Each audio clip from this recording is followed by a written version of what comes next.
Okay, so I'm going to show you, first of all, some techniques for mixing. In your kits, I did not include a palette knife, but if you are able to go to the craft store and grab one, they're really great for mixing. They help save your brushes from getting all gunked up when you're mixing. So I'm just going to do a little bit of a demo on how to mix your brushes. If you don't have one, that's okay too. You can just use the brushes that I gave you in your kit. So, for starters, we talked about doing the muted tones, and then we also talked about doing shades and tints. So remember, with your shades, you're adding black, and with your tints, you're adding white to your colors. And technically, I mean, you really only need like red, yellow, and blue, but your ultramarine blue is going to create completely different purples and greens than, say, a cerulean blue. And you're also going to get different tones with these three different yellows. So this one's like more of a cadmium medium, this one's a light, and this one is a yellow ochre. And then orange has obviously been mixed with probably like a red and another yellow. And your kits didn't come with a crimson red. Um, I may just pull one out to show you just for future reference, but they did give you a purple in the kit, so you can use that purple to make more crimson tones.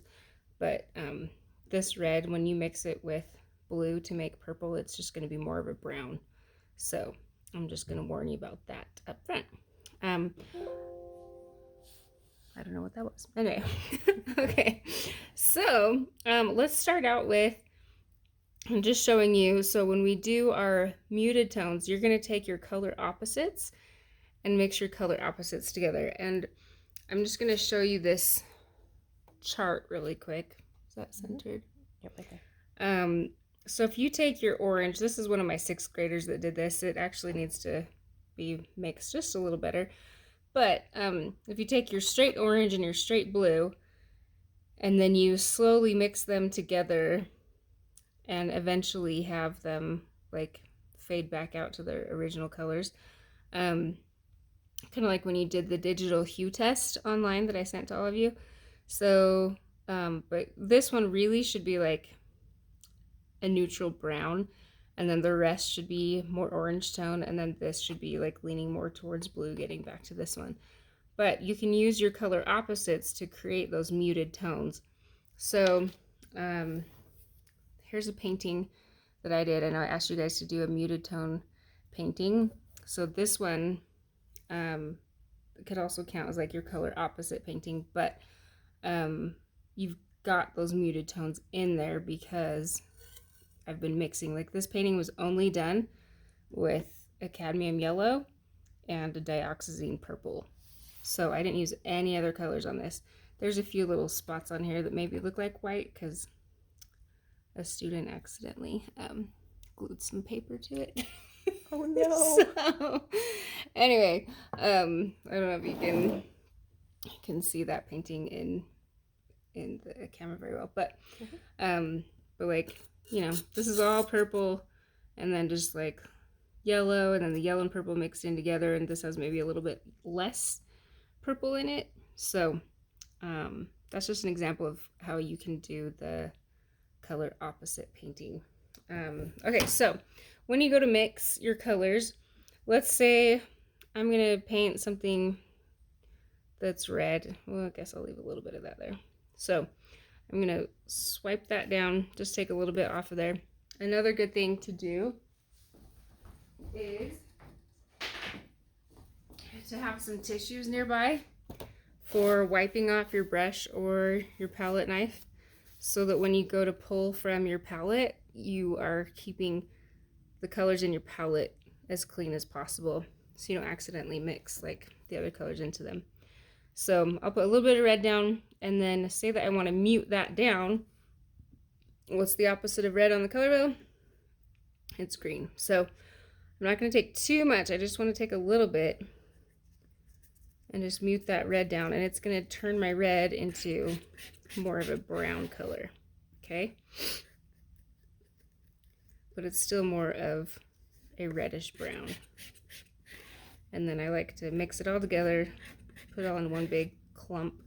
If I'm doing a big painting, I want to make sure and mix up like a nice big size clump of this so that if I'm going to be using that same color over and over again, I don't have to keep on mixing it. I can just mix it that one time.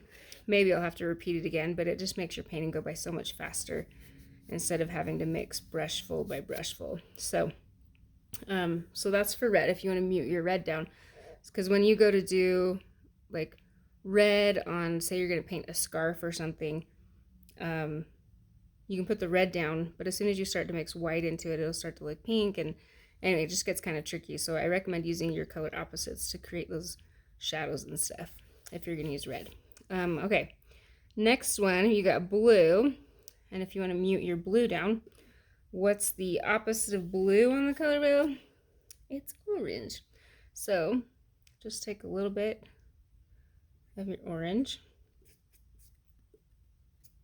And again, we're going to get more of a muted orange tone.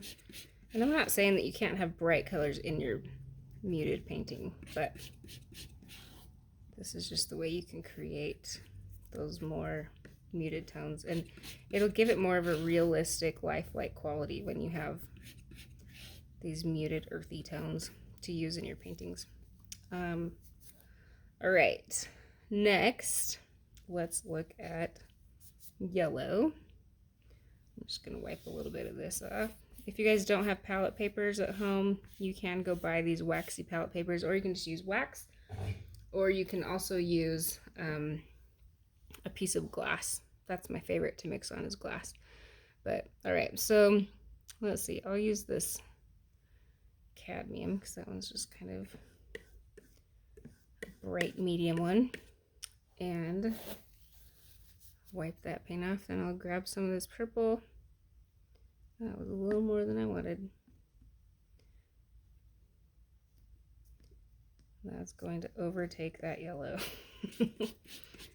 But can you see how we mixed all those color opposites and they all have just a little bit different tone? Do you mind zooming in just on each of those colors to just show? Okay. It's recording. Cool. All right, so another thing to keep on hand. Do you want that in there? The paper? I'll bring it in a sec. So look at these colors. So can you kind of see, I'll cover up this light a little bit. I don't know if that helps at all, but maybe not. It's the light overhead. Okay. Anyway, if you just look, so this one has a little bit more of a red tone. Obviously we started out with red. This one we started out with yellow. This one we started out with blue, but they're all just a little bit more muted. So we'll zoom out. Okay, so things to keep on hand. You are going to want water, and obviously you're gonna have your brushes. I talked about the tissues already. And then I typically, because I'm right-handed, I like to keep my water and my palette on my right side so that I'm not reaching over constantly to mix stuff. So just keep all of your stuff on the right-hand side. And then since I've got these colors mixed up, these are technically watercolor brushes. I actually didn't know I was getting those when I ordered these for you guys. So normally I would tell my students, do not use these with acrylics, but I'll make sure and wash mine out really well. And if you wash your brushes, you will be able to use these for 20 years. But if you don't wash them one day, you'll ruin it. It's over. So treat your supplies with respect, and don't ever store your brushes face down in the bottle. That's going to bend them. It's going to ruin them. Also, even when I'm painting, I will just rinse it out. If I, get a phone call and I've got to pick my phone up quick, sometimes maybe I'll put it in there and leave it in for just a second. But normally I just swish my brush out and wipe it off on paper towels. That was the other thing I was going to say, to keep handy, is some paper towels. And then, and then just lay your brush down flat to dry. The best way to let it dry is actually upside down like a bat. So that will help the sediments to actually settle towards the bottom instead of towards the front part. This is called the ferrule. That's what holds your brushes to your handle. So if you keep this in the water too long, it's going to start to loosen the glue, and then your bristles will start to come out. So anyway, there's just a little knowledge on your brush. And then this one is a wash brush that's normally used for like wetting your whole brush if you're doing watercolor. I probably won't really use that one today, but you can use it if you want to do like bigger strokes or something. And then so I'm just gonna paint a flower, or maybe a series of flowers. Maybe I'll just do one flower. So I'm gonna start out with the yellowish tone. Can you see that okay? Mm-hmm. So we'll just start out with a middle.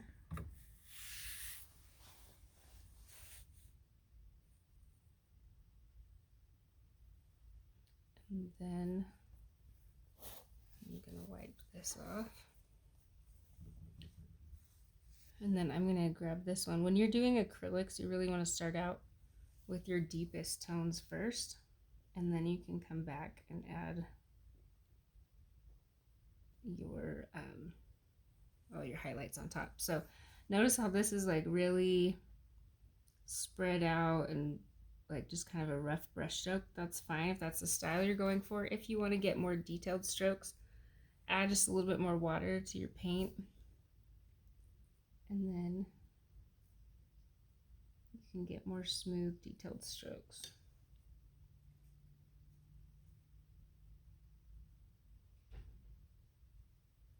And like I say, I don't care what you guys pick for your painting. You guys can pick anything you want. This is another method too. If you don't want to like paint the actual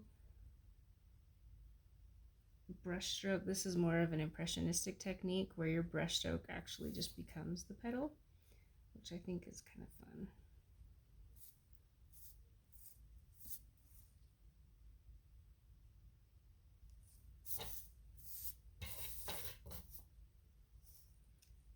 If you guys have Miss King for anything, she's here helping me today.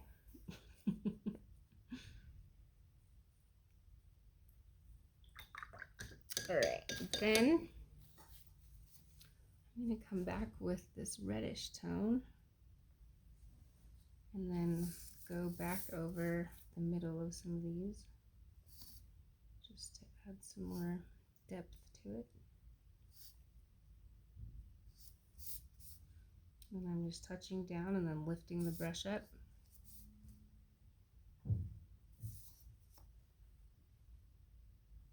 Like I say, you guys can pick whatever you want to do, and then I'll bring that same red in on this middle part and just add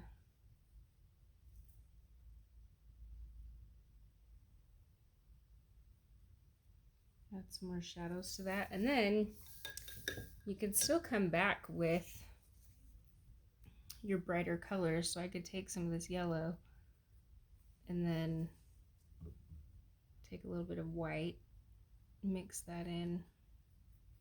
Maybe that's a little too bright, so maybe I want a little bit more yellow back in there.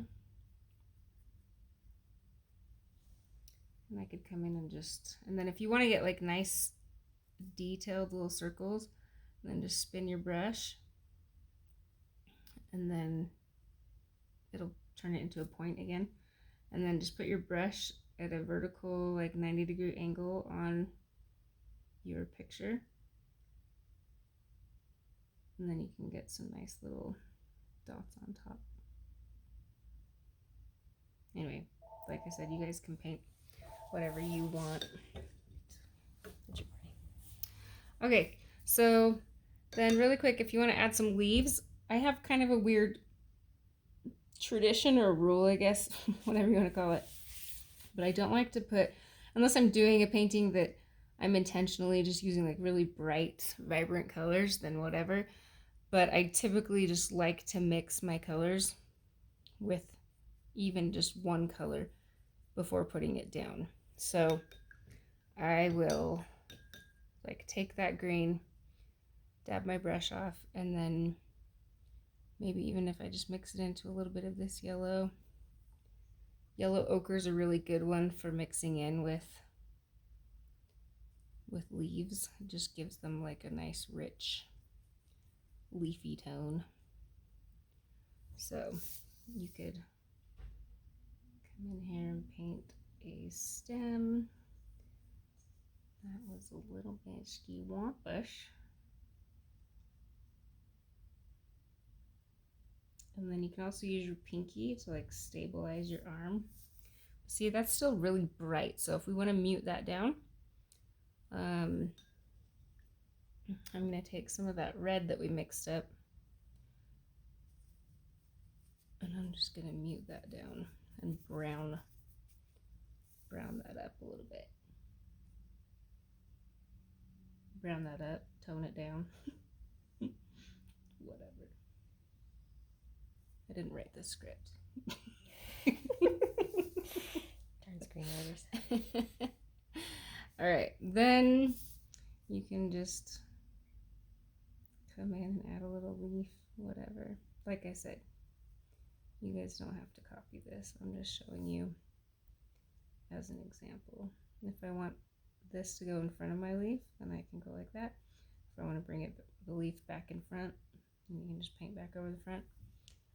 Take some of these muted tones to bring back in here for shadows.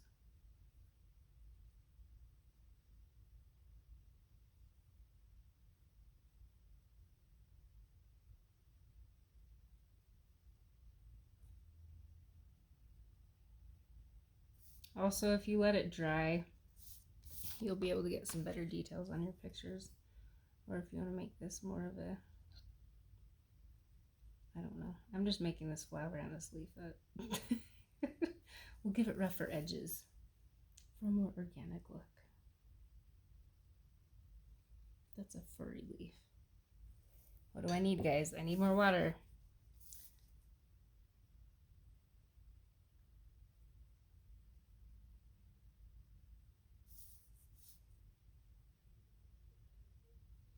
All right, well, some days you win some, you lose some. It's all about the process. All right, I don't like that stem. It's too thick. And that leaf is really big and furry. But I'd probably go in and just like start adding some more. I think we have some people coming in the room. So we're going to pause for just a little. You're good. All right, yeah, so this stem's bugging me, so I'm just going to take this back and go over it a little bit. Maybe I'll add some. Okay. All right, then you can come back and like maybe add some yellow ochre on top. But see how just like doing those muted tones just gives your flowers like a little bit more natural tone to them. And you can come back on top of those leaves and maybe add some white to it.